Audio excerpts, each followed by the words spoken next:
Bonjour et bienvenue dans cette vidéo de formation Unity 3D consacrée aux variables statiques.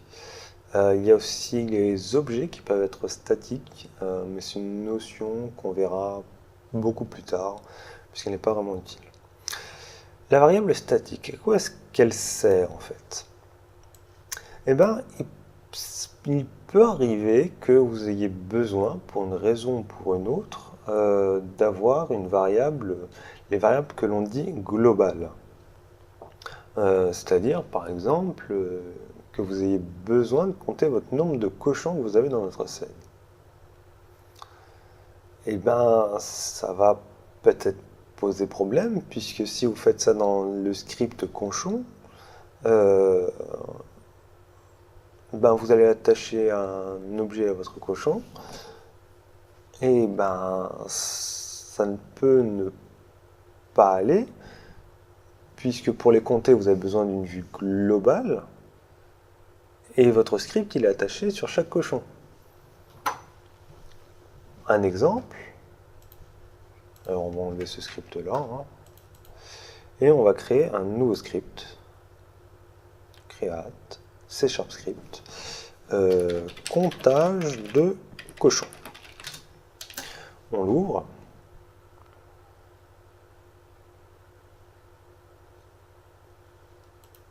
Voilà.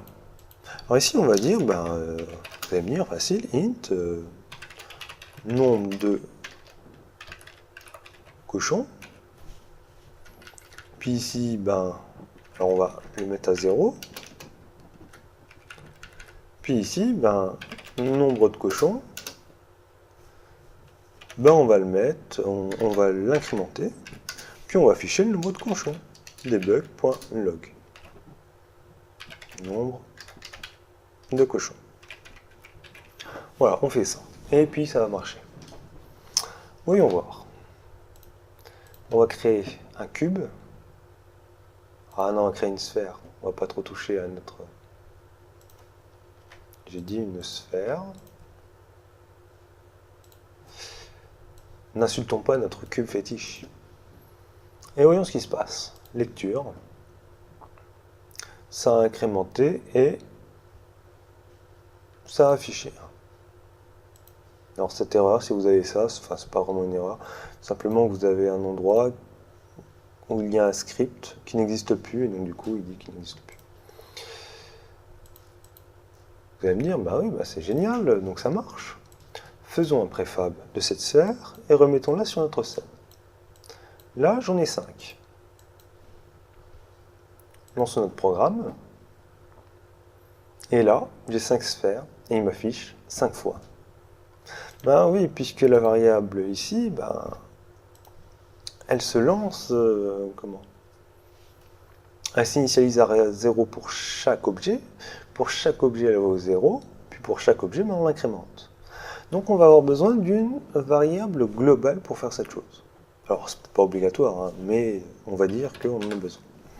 Pour cela, on va utiliser le mot-clé statique.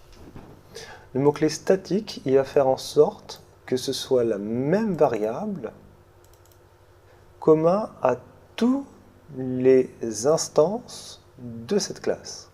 J'ai 5 sphères, j'ai 5 scripts comptage de cochons, j'ai donc 5 fois la classe comptage de cochons. Mais en mettant statique devant int nombre de cochons, la variable nombre de cochons est la même pour toutes. Si je relance le programme, là il va mettre 1, 2, 3, 4, 5. C'est-à-dire qu'il va créer la première sphère, il va lire, il va incrémenter, il va afficher. Il va passer à la deuxième sphère, il va l'incrémenter, mais il ne va plus faire cette instantiation à 0. Il va incrémenter, et puis il va dire, ça vaut 1, bon maintenant ça vaut 2. Et il va l'afficher, 2, 3, 4, 5, comme ça. Maintenant, attention, je dois vous mettre en garde. Moi, j'ai vraiment très peu de variables statiques dans les programmes. Pourquoi? Parce que ça peut poser un véritable problème de mémoire.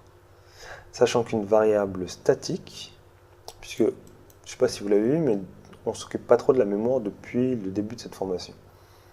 Et vous ne vous en soucierez jamais, entre guillemets, pas comme le C++ où lorsque vous demandez de la mémoire, vous allez devoir la relâcher, parce que si vous ne le faites pas, ben vous la stockez toujours.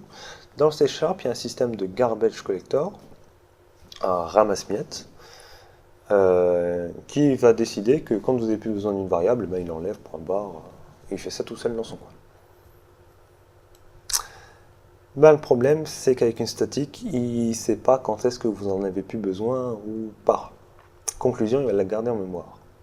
Si vous utilisez trop de variables statiques, vous allez surcharger la mémoire, c'est-à-dire la RAM, de votre ordinateur ou de votre terminal mobile, si vous faites ça pour les terminaux mobiles, ou de la console, si vous faites un jeu PS3, PS4, peut-être PS5 un jour.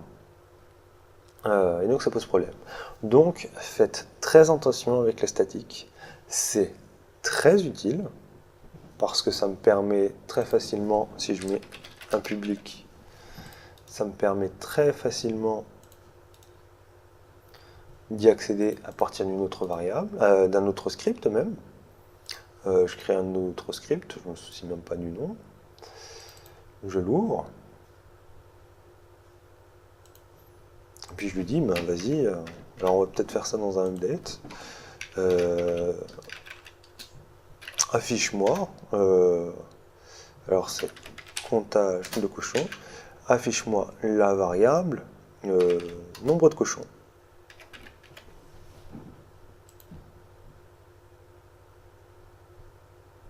Et donc il me crée, alors peut-être que je l'affecte, je ne l'ai pas affecté. Hop. Donc il me fait les 5, 1, 2, 3, 4, 5, par rapport aux instanciations des sphères. Et à partir de là, ben, comme c'est une variable qui est globale, je peux y accéder n'importe où, je n'ai pas besoin d'avoir un objet spécifique pour la variable. Je fais simplement la classe, je demande cette variable statique qui est globale, et elle me l'affiche. C'est très pratique. Mais la contrepartie, c'est que cette variable, il doit la garder en mémoire. Si vous en abusez, ça va saturer votre mémoire. J'insiste beaucoup là-dessus, mais c'est une erreur que l'on voit souvent et qui devrait être évitée. Et pire encore, c'est que si jamais on remarque que vous faites trop de statique, à un moment, ça veut dire que vous avez pris ce pli-là, il va falloir vous enlever cette habitude de fonctionnement, puisqu'elle est mauvaise. Simplement, ne retenez que statique, c'est comme faire une variable globale à notre programme, mais qu'il ne faut pas en abuser parce que ça consomme de la mémoire RAM. Moi, je vous retrouve dans la vidéo suivante dans laquelle on va parler de l'ordre d'exécution l'ordre d'exécution des fonctions d'Unity. À tout de suite.